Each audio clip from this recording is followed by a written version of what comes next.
সমস্ত truck driver ভাইদের কাছে অনুরোধ,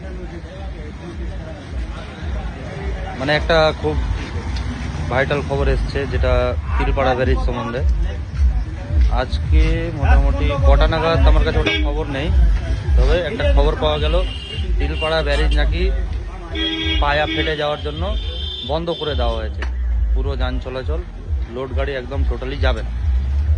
তো দুর্গাপুরের সাইডে যদি কেউ যাও তো বিকল্প কোনো রাস্তা দিয়েই যেও, নইলে কিন্তু ওই জ্যাম্পে বসে থাকতে হবে।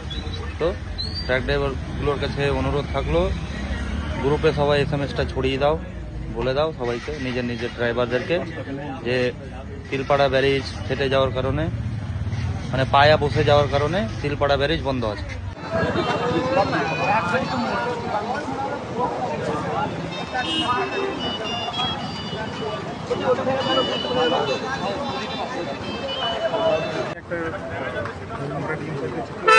একটা নোটিফিকেশনও করা হবে, সেটাকে পাবলিশাইজ করা হবে। মোবাইলে আমাদের DSP ট্রাফিক যে ট্রাক অ্যাসোসিয়েশন वगैरह এখানে আছে, বাকি অ্যাসোসিয়েশন